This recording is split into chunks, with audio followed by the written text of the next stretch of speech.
შენ ქოცო და ვითომ შუაშისტო. მზად ხარ დიდი ზარზეიმით. შენივე დადგმულ ერეკლემეური ზეკლთან დაიფიცო, რომ აიათოლების ირანი რაიმეთის ჯობს ყაჯართა სპარსეთს. და რომ საქართველოსთვის გურჯისტანობის საშიშროება უბრალოდ მოხსნილია დღეს. თქვენ ოპოზიცია რაც მეტად გაჩუმდებით, მეტად იყრანტალებს იმედიცა და პოსტივიც, როგორ ირჩევენ თვით ევროპელები მშვიდობისა და აყვავების ნიშნად რუსეთთან ურთიერთობის გაუმჯობესებასა და ტრადიციულ ევროპულ ინსტიტუციებზე ამბობენ უარს ამის გამო. რის ევროკავშირი არ გადამრიოთ. ან რა გვინდა იქ რისთვის მივდივართ. ნახე რა მოხდება. მე გეუბნები რომ იქ გადატრიალებები, დამხობები იქ ნახე რომ დაიწყება ეხლა რა. ამას და ამისანებს პასუხი სჭირდება. მით უფრო რომ პასუხი არსებობს. არსებობს რიცხვებში, ფაქტებში. მაგალითად, ბოლო კვლევებში, რომელთა მიხედვით ნატოს ევროპული ქვეყნების მოქალაქეთა 70% დღეს რომ აძლევდეს ხმას, აუცილებლად დაუჭერდა მხარს თავისი ქვეყნის ყოფნა სამ ალიანსში. წინააღმდეგი მხოლოდ 14% იქნებოდა. ყველაზე მეტად ნატოს წევრობა მოსწონ თურმე პოლონელებსა და ალბანელებს, ყველაზე ნაკლებად სლოვენიელებს. თუმცა მომხრეთა რიცხვი ნახევარს იქაც კარგა მაგრად აჭარბებს.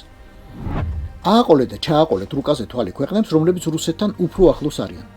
ალიანსის წევრობის სურვილის მაჩვენებელი იქ უფრო მაღალია.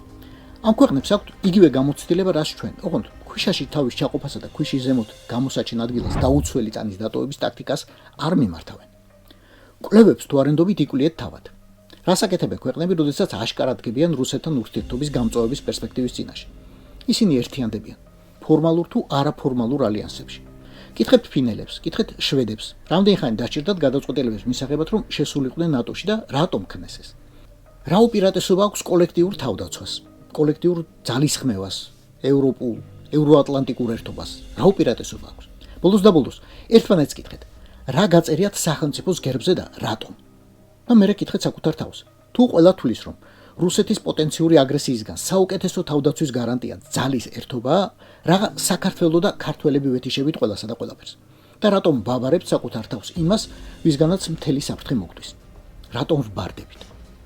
რატომ ვაბარებინებთ მტრისთვის ქვეყანას იმას, ვინც მხოლოდ იმაზე მუშაობს, რომ არასრულფასოვნებისა და დამარცხებულობის სინდრომით გვაცხოვროს?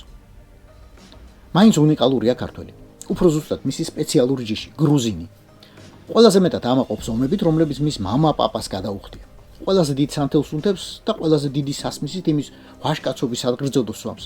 არადა, ყველაზე მეტად ეშინია თვითონ არ მოუწიოს არათუ ბრძოლა, არათუ საკუთარი სახლის, საკუთარი ოჯახის, შვილების დაცვა, არამედ ჯარში სამსახურიც კი.